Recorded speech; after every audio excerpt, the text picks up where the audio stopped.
In 1801, explorers paddled deep into the Amazon, seeking a lake few dared to name.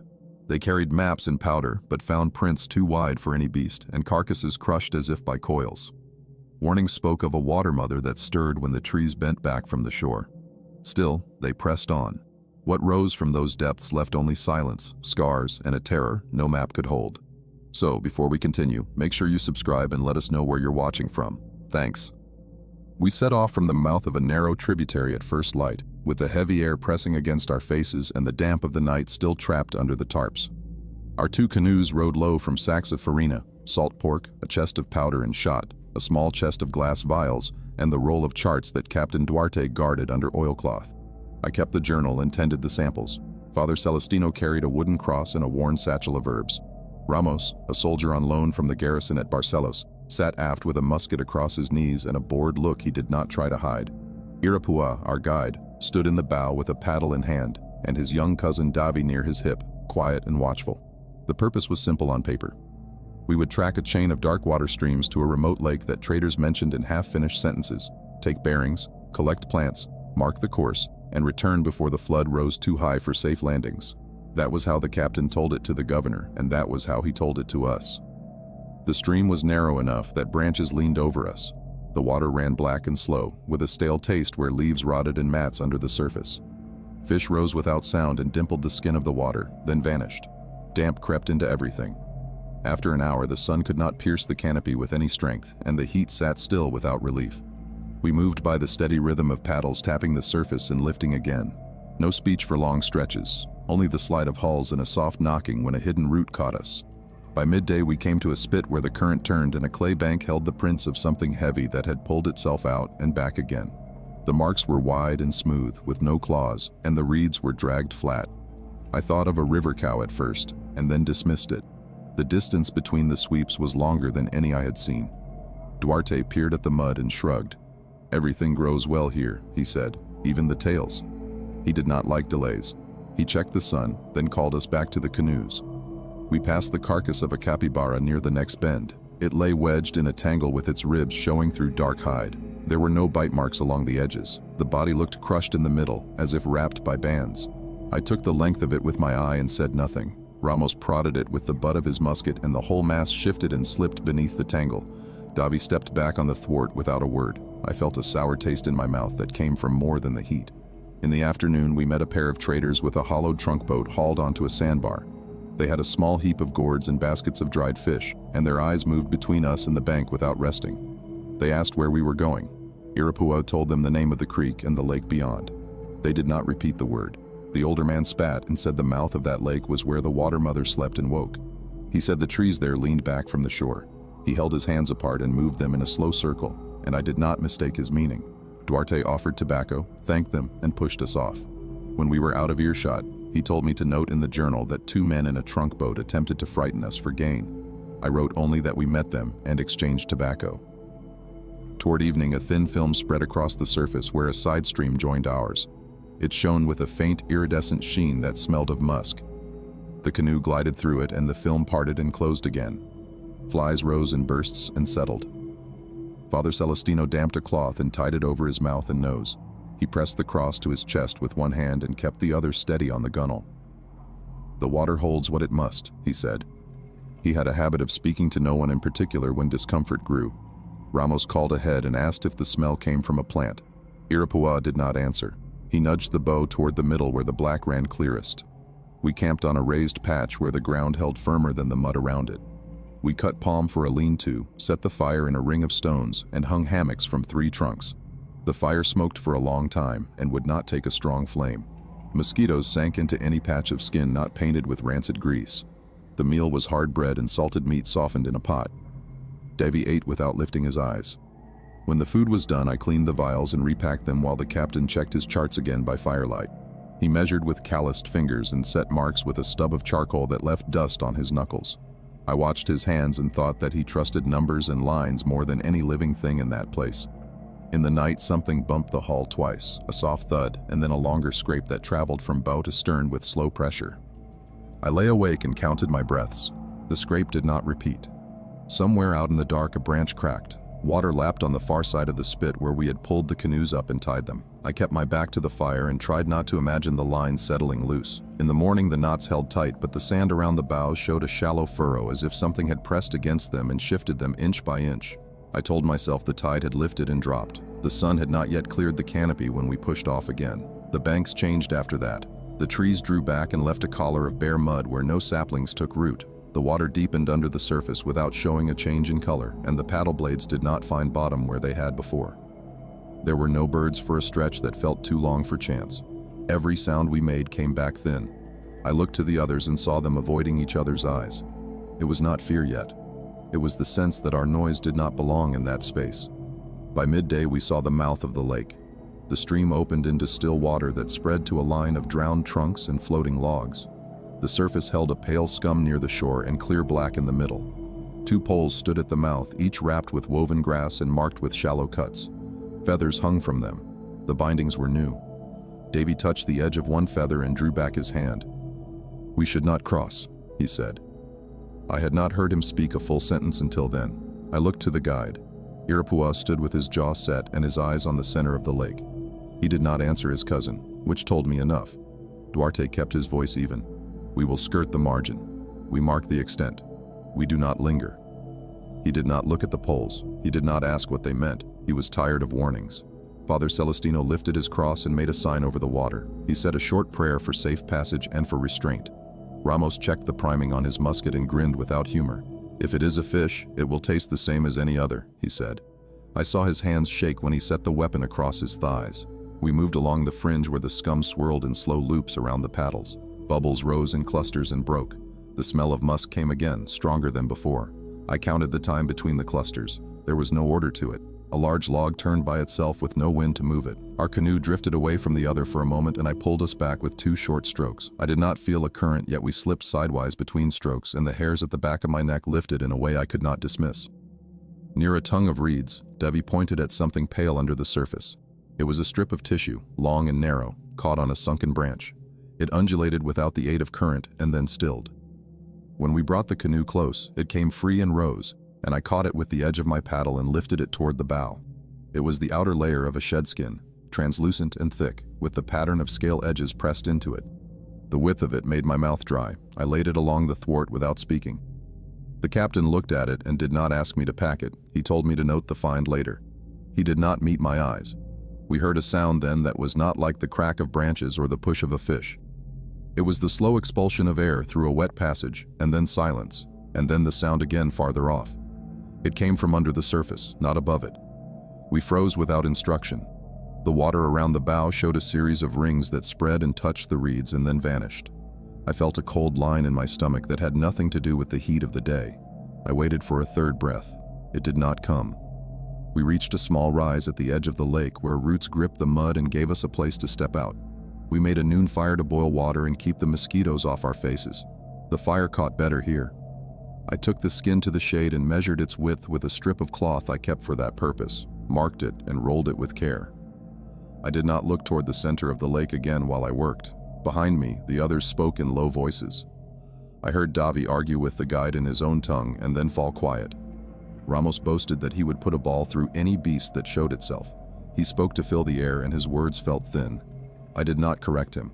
I watched the lines on the cloth and tried to think only of numbers. When we pushed off to continue the circuit, the water darkened ahead in a moving patch.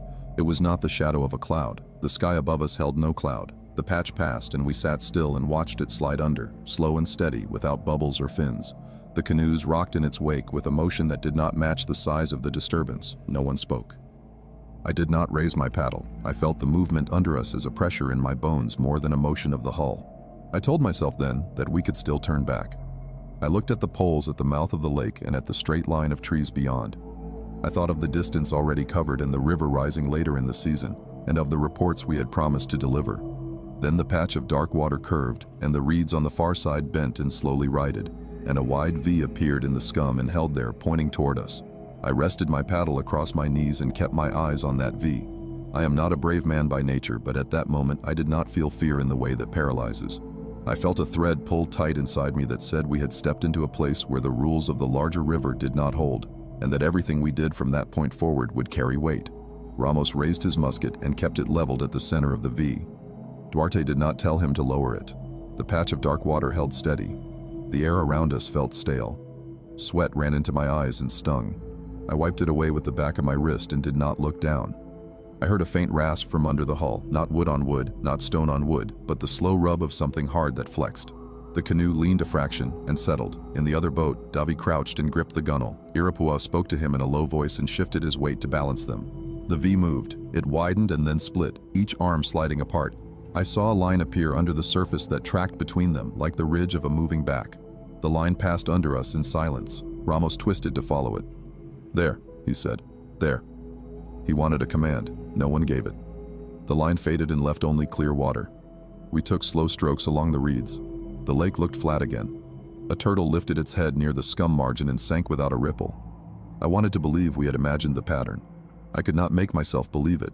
I watched the reeds. Every few breaths, a narrow channel opened inside the mass and closed again. It made no sound.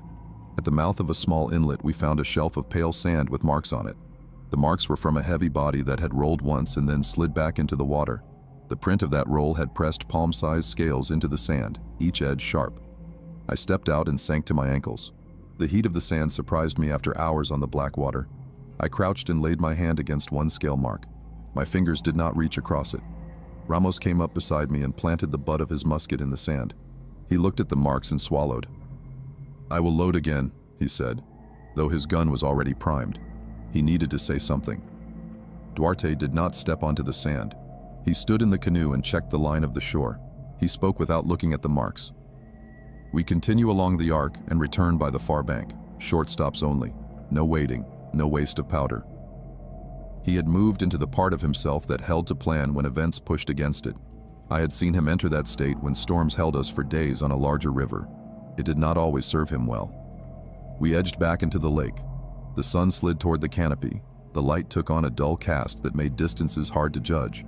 In the stern, Father Celestino counted under his breath and touched his cross to the gunwale with each 10th count. He had a small habit for each kind of unease. I had not seen this one before. When he saw me notice, he nodded once and stopped the counting, but he did not let go of the cross. The first strike came without warning. The water bulged near the other canoe and a length of dark body rose and slammed down across their bow. The impact drove the forward half under and threw spray into the air. Davi cried out once and vanished between the arms of the reeds. Irapua held to the gunwale with one hand and swung his paddle with the other. The blade hit flesh with a flat crack. The length across the bow flexed and slid off, leaving deep gouges in the wood. The boat rocked hard and took in water. Ramos fired at the same instant, muzzle aimed where the body had vanished. The shot struck and the water foamed, but the bullet's path died in the black. The smell of powder mixed with the musk. My ears rang. "Davi," I called before I could stop myself. The reeds moved in two places, slow and deliberate. Irapua did not look at us. He plunged his arm into the reeds and dragged his cousin up by the shoulder straps. The boy coughed and clung to the thwart. Blood ran from a cut on his cheek. He stared at the water and said nothing. His face had the look of someone who had come up from a depth too fast. I counted his breaths without knowing why. They steadied after a while. We bailed with gourds. The other canoe shed water in a slow trickle from the split seams. Duarte pointed us toward a hummock no larger than a room, ringed with roots and drift. "There," he said. "We patch." No one argued. We moved with short, even strokes, keeping the paddles out of the deep sweep that had passed. The whole lake seemed to wait. On the hummock, we lifted the damaged bow into the fork of a root and packed fibers into the gouges. I melted resin with a flame and spread it with the back of a spoon. The resin set in thick bands that held the fibers in place. My hands shook and I breathed out through my nose to steady them. Ramos stood with his musket half-cocked and watched the water. His jaw worked. Irapua leaned over Davi and checked his arms and legs for breaks. The boy pushed his hand away and sat up. He still had not spoken. Father Celestino soaked a cloth and wiped the blood from the cut. "You are alive," he said. "You remain so by staying close." He did not offer more than that. The surface around the hummock broke in 3 places at once. Each rise showed only the top line of a body, no head, no tail. The arcs moved in slow, even circles that tightened with each pass. They did not splash. They pressed the water aside and let it settle behind them. Duarte gripped the hull and stared at the circles. He did not call a course. I felt a heat in my chest that had nothing to do with the air. I heard my own breath and the quick shuffle of Ramos's boots on the route. "Back in," I said, and surprised myself by speaking first. We cannot wait for full dark. Duarte blinked, as if he had forgotten I was there. He nodded once. Go, he said. We keep close. No gaps. The resin had said enough to hold. We pushed the canoe down, slid it into the water, and loaded fast. Davy took the middle without protest. I gave him my gourd. He held it and did not use it. We aimed for the far bank where the drowned trunks rose out of the water. The circles followed. I counted 3, then a 4th that held back and then closed the gap. The strokes needed to be steady to keep the bows aligned, but my muscles wanted quick bursts. I kept the rhythm anyway. The first trunk we passed held the hacked remains of a small altar. Twigs bound with new grass hung from it. A clay dish balanced in a split near the top. It held a paste that had dried and cracked. The smell was sharp and clean, unlike the musk. It cut through the taste in my mouth. Father crossed himself and reached toward the dish. Irapua slapped his hand away. Do not touch, he said. Not yours. His voice had no weight of anger. It was flat, as if every extra word cost breath he could not spare. The water deepened under the trunks. The hull scraped something that was not wood. The canoe lifted and settled as if nudged from below. Duarte raised his paddle as if to strike and then lowered it. Hold line, he said. Do not strike unless it rises. He wanted to save energy for a clear shot. It was sound advice. It did not comfort me. A broad head broke the surface 2 canoe lengths ahead. It did not rise high. It showed the top line of the skull and the line of the eyes, which were set wide. The skin was dark and thick, with old scars that ran in straight channels. The head moved from side to side with no hurry. The mouth did not open. A low breath came out through the nostrils and spread across the water in a thin cloud that smelled of rotted leaves and fish oil. Ramos fired. The ball struck the head above the right eye and flattened without breaking the skin. The animal slid under. The ripples reached us and tapped the hulls like a hand. I felt a cold heaviness in my gut and thought of the capybara with the crushed ribs. We paddled harder. The circles tightened. A body rose under our stern and lifted us half a hand out of the water. The hull slithered over it and dropped. The shock ran through my teeth. Davy grabbed the gunwale and held it as if the wood could deliver him from the lake. He was not praying. He had moved past speech. The sun hit the top of the canopy and threw bars of light across the open water. In that light I saw a shape move that I had not seen before. It was not one body. It was 2, moving in line, the second following the path of the first with a slight lag. The lengths were equal. The second held back when the first rose. When the first slid under our bow, the second cut behind our stern. The pattern repeated. They were working to divide us without touching the hulls. I did not know if that was habit or intent. I only knew it kept our paddles off balance and pushed us toward the deeper middle. Sure, I said. Pick a point and do not vary. Duarte fixed his eyes on a gap between trunks where a wedge of mud broke the line of the bank. There, he said, and for once his choice matched mine. We drove hard. My shoulders burned. I heard the scrape against the other canoe again, and then a sharp crack as a thwart broke. The bow dipped and the water came in fast. I swung us around and put our stern against their beam. Ramos tossed his musket into our boat and climbed across without waiting for permission. The lighter hull rose. The damaged canoe settled to the gunwales. The guide and the boy stayed with it. They did not try to climb across. Irapua shoved the empty canoe toward the closest trunk to wedge it there. It stuck for a breath and then slid free and drifted. He did not watch it go. He put both hands on our gunwale and pushed to keep our bows aligned. He had decided to keep formation or die keeping it.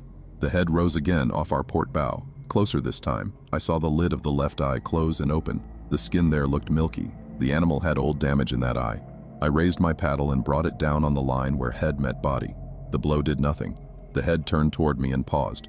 In that pause, I felt every part of my body prepare for the strike that did not come. Then it slid under with the same unhurried motion and left us rocking. We reached the wedge of mud and drove the bow into it. The hull stuck and held. We leaped into water to our knees and dragged the boat farther onto the shelf. The second hull bumped behind us and scraped onto the mud. The 2 long bodies passed in a line just beyond reach and turned out toward the center again. The water over their backs smoothed as if pressed by a plank.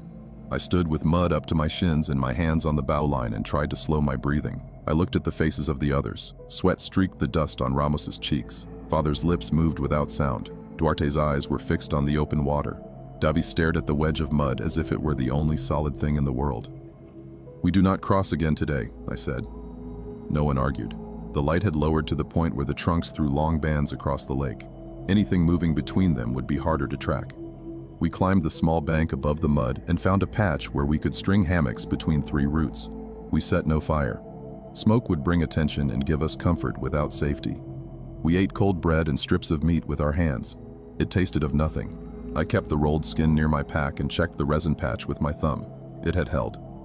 As night settled, the lake gave the breath sound again, at longer intervals and from farther off. One breath would come from near the center, and then, after a pause, another from the channel we had entered. The pattern repeated. It felt like a pair keeping a circuit. I lay in the hammock and counted the intervals. My mind tried to make meaning from the gaps. I stopped counting and listened to the small sounds of the others shifting and whispering. I did not sleep for a long time. When I slept, it was thin. Close to dawn, a new sound came. It was a dull knock against wood, repeated at measured gaps. I slid from the hammock and moved to the edge of the mud. In the dim light, I saw our empty canoe bump against a trunk and drift and then bump again. It had come back from wherever the water had carried it. It turned slowly until the gouged bow faced us. The resin patch looked pale against the dark wood. The boat rocked once more and came to rest against the mud at my feet. I could not decide if the return was chance or a gift. I only knew it was here. I pulled it up with both hands and felt the weight of wet wood and silt. Behind me, I heard Duarte drop from his hammock. He came to the edge and looked without speaking. "We repair fully," he said. "We plan a crossing in daylight. We make an end of this or we do not leave."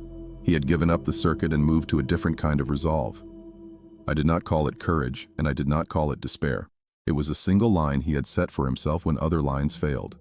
I wrapped the bowline twice around a root and tied it off.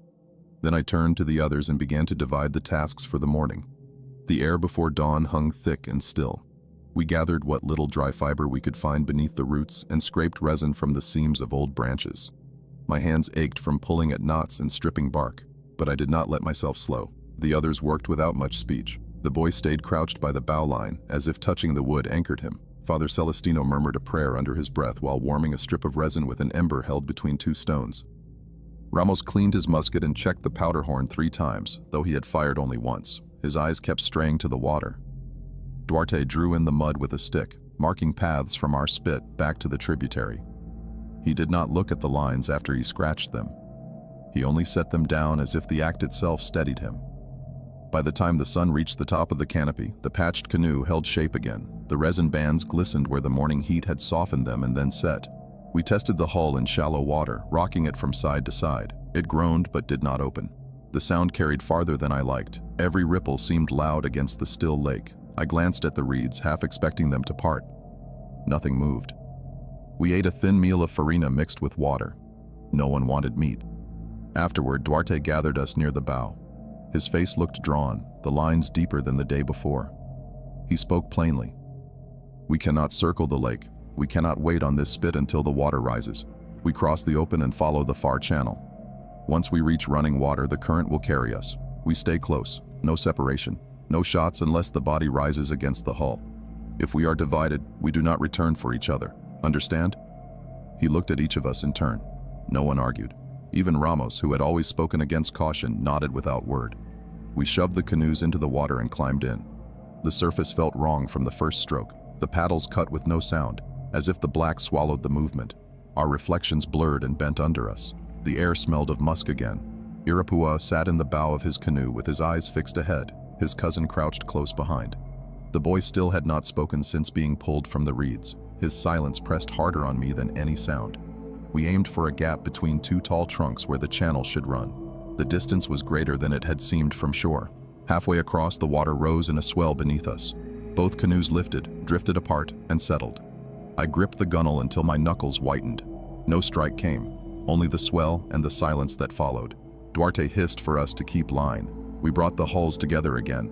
Then the first true attack came. A long-shaped shot from the black and struck the stern of our boat. The blow threw me forward onto my knees. The hull spun half around. Water poured over the edge. Ramos fired blind into the surface. The smoke rolled low and clung to the water. Irapua swung his paddle against the shape as it withdrew. The blade struck hard and split. He tossed the broken half aside and took the spare.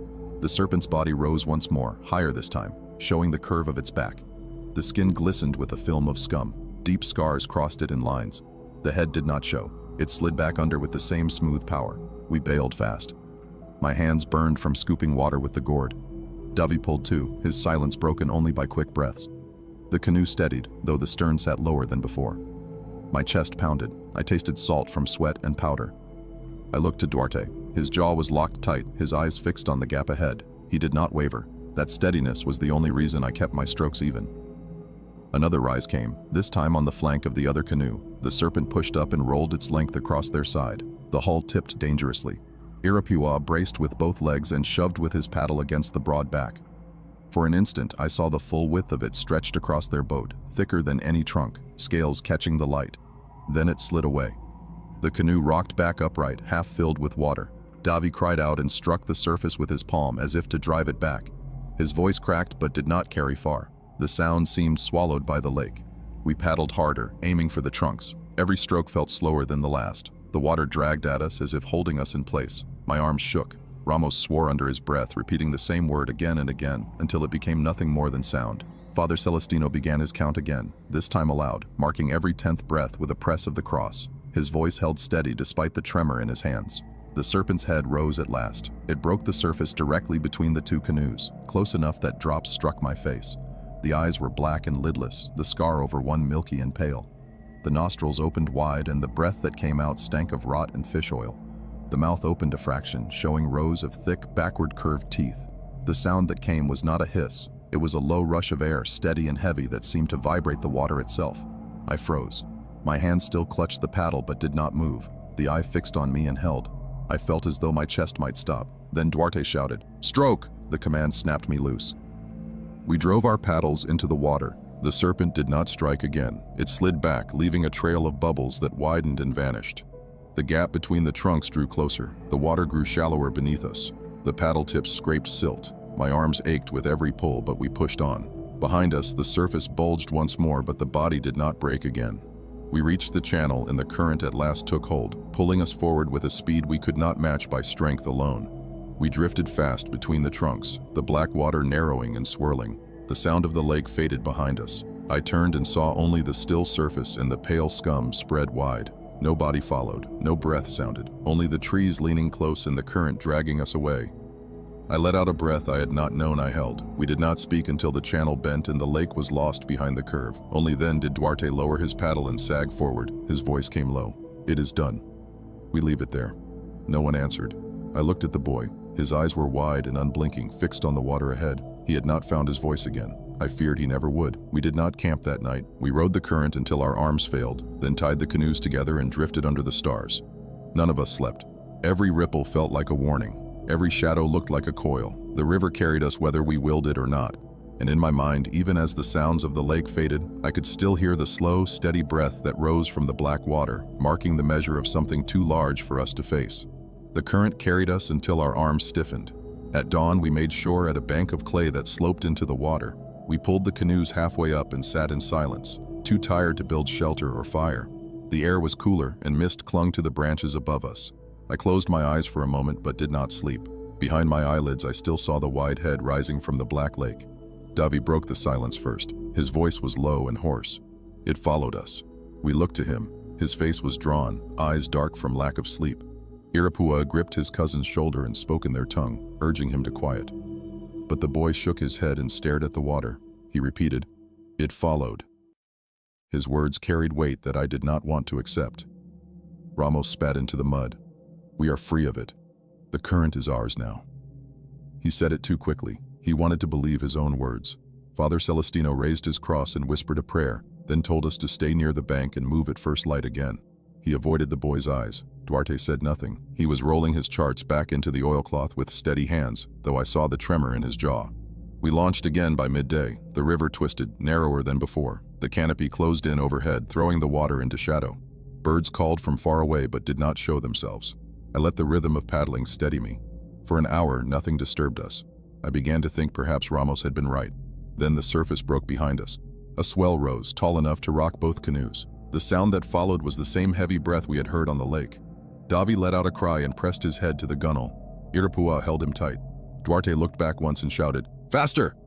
We drove our paddles into the water, but the current was against us now, twisting in eddies. The serpent rose in the bend. It blocked the river with its length, head lifting above the waterline. Scars crisscrossed its hide. One eye was clouded, the other fixed sharp on us. Its body spanned the channel, cutting off any forward path. The current dragged us toward it. My chest turned cold. Ramos raised his musket again. This time Duarte did not stop him. The shot rang, echoing between the trunks. The ball struck near the mouth. The serpent jerked, but no blood showed. It let out a low, thunderous exhale that shook the air. Then it surged forward, driving a wave toward us. The canoes slammed against the banks. Water poured in. We scrambled. Irapua dragged Davy onto the bank. Ramos reloaded with frantic hands. Duarte shouted for us to haul the boats, but before we could move, the serpent lunged. Its head drove into the mud between the canoes, jaws closing on empty air but crushing wood. One canoe splintered in half, shards flying. I fell hard into the shallows, my mouth full of mud and water. I scrambled onto the bank, coughing. The beast thrashed, tail smashing against the surface, sending spray into the trees. Ramos fired again from the bank. This shot struck deeper, lodging near the jaw. The serpent recoiled, twisting in pain. Irapua shouted and hurled a burning resin torch we had carried in the bow. It struck the scarred side and clung there, smoke rising. The animal thrashed harder, the flames spreading across dried scum on its hide. Its body lashed the river in wide arcs, breaking branches and shaking roots loose. The water boiled around it. I clung to a tree root, praying the bank would hold. Davy screamed once, then covered his face. The serpent rolled, slammed its head into the bank, then slid back into the water with a hiss of steam where flame met scale. For a long moment, the river churned. Then the body slipped beneath the surface. Bubbles rose and spread, then stilled. The torch sputtered and went out on the bank. The water ran black again. We stood in silence, soaked and shaking. One canoe was gone, shattered to splinters. The other lay cracked but afloat. Duarte's face was pale. He wiped mud from his eyes and whispered, "We move." Now his voice shook for the first time since we left Barcelos. We loaded what we could into the cracked hull. Half our supplies were lost, but no one cared. We paddled with desperate strokes, every eye fixed on the surface behind us. For hours, nothing followed. The river widened, and the canopy thinned. By nightfall, we reached a sandbank where the current ran fast and shallow. We pulled the canoe up, collapsed in the sand, and let the river's roar drown every thought. In the morning, the water was clear. Birds called again. Fish broke the surface. It looked as though the world had closed the wound of the night before. Only the gouges in our canoe and the smoke-scorched torch remained as proof. We did not speak of turning back to the lake. Duarte marked the maps with quick strokes and shut them tight. Father Celestino said the beast was bound to that water, that it had followed only to drive us away. Irapua listened but did not agree. He watched the river with eyes that saw farther than mine. Davi never spoke again. His silence remained until the end of the journey, a shadow heavier than any scar. Ramos carried his musket always loaded after that day, even when he slept. Duarte reached Barcelos months later with half the samples he wanted, his chart smudged with damp and mud, but he did not leave the river again. As for me, I wrote what I saw, though I know no governor or scholar would take it whole. Yet I remember the sound most of all, the steady breath rising from the black water, the measure of something ancient that did not belong to our world but made its home in it. And I know, if ever I hear that sound again, no map, no order, no promise would keep me on the river.